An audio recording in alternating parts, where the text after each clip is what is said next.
Video games are often regarded in a negative light as the ultimate productivity killer, and as a top argument starter between couples trying to spend time together. Trust me, I've been there. But today, I want to discuss 2 ways that gaming has actually improved my life. Boy, you better not be playing no more video games. And 2 ways that it's made it worse.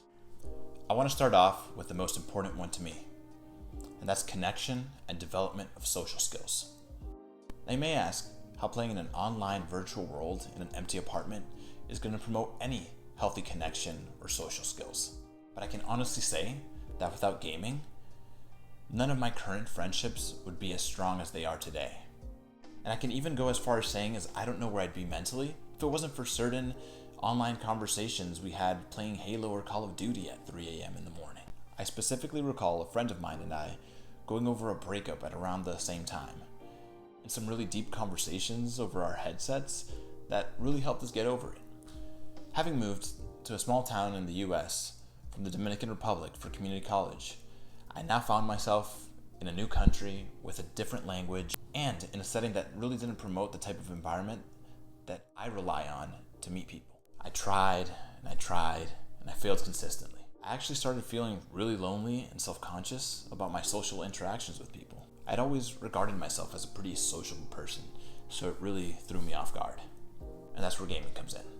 Around this time, a lot of my friends were buying their own systems, and we were able to religiously meet up every night. Whether it be to slay zombies, capture some flags, or run back and forth on a basketball court, it didn't matter. Because all I can remember are the laughs, the deep conversations, and the memories. There's a certain vulnerability that comes from sitting in a dark room with your headset on with a familiar voice talking through your ears that inspires conversations that are really hard to have for lots of people when they're face to face. So through gaming, I was able to develop deeper, more meaningful relationships with the friends I already had.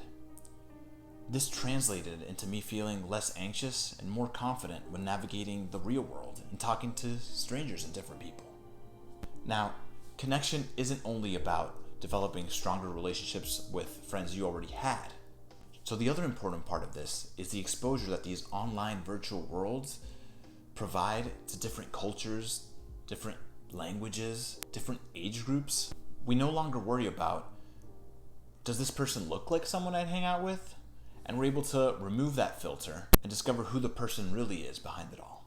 There's a quote that really drives this home for me from the book Ready Player One by Ernest Cline. It's a long one, so I'm going to read it out. But it says, "As we continued to talk, going through the motions of getting to know each other, I realized that we already did know each other, as well as any 2 people could.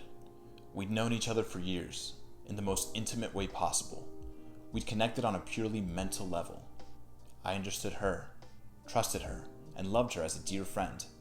None of that had changed, or could be changed, by anything as inconsequential as her gender, skin color, or sexual orientation." I apologize for the long quote, but I just feel like it really drives home the message that even though we're used to in-person interactions, that's been the norm for us as a society, there are benefits to exploring new ways of meeting people. And I feel like gaming gives us that. Now moving on to the second way that gaming has improved my life. As a self-classified overthinker who consistently deals with anxiety, I often find myself overwhelmed with my daily tasks. Something always needs to be worked on, improved on, or updated. And when I find myself in these states, it's also when the easiest tasks seem like the hardest ones to do. I might sit in front of my computer for hours staring at a blank email, trying to figure out the perfect response, or find myself in my car yelling at a red light and whoever programmed it to stop exactly as I was pulling up to it.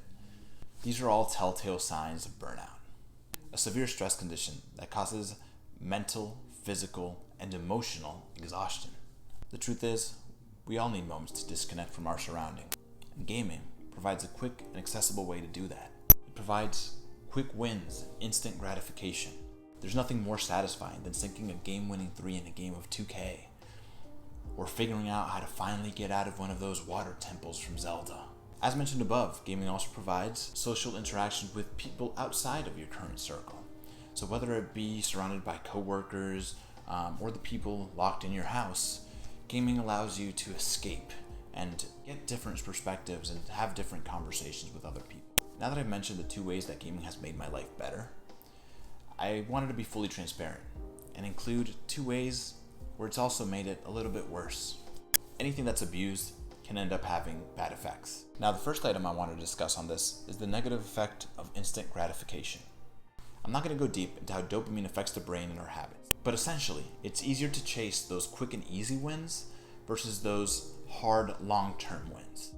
The brain always chooses the path of least resistance.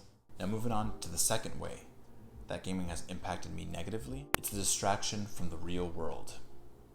It's when I've allowed gaming to distract me from the people and experiences that are most important to me. Although it helped me immensely to develop a lot of the current relationships I have, it's also extremely important to continue to nurture those in-person relationships. For those of you married, in a relationship, or living with your parents, you know how easy it is to just put on a pair of headphones and shut out daily conversations that you can have with them, or eat dinner by your desk or by your console. These daily interactions are what make up our lives, what make up our memories. Yes, we can have some of them virtually through gaming, and it's amazing. But it's also important that we have them in person too, that we have balance. Even though most games nowadays don't have an actual pause button, despite the belief of most girlfriends and mothers, it's more important than ever to introduce these pauses ourselves and spend time with the people around us. Let me know down in the comments how gaming has impacted you, whether or not you're planning to pick up the PS5 or new Xbox in the next coming weeks, and how to get out of these water temples in Zelda. Also, feel free to drop any constructive feedback on the video. This is my first upload to YouTube, hopefully the first of many. So again, thank you all. Like and subscribe if you want to support me. Until next time, have a good one.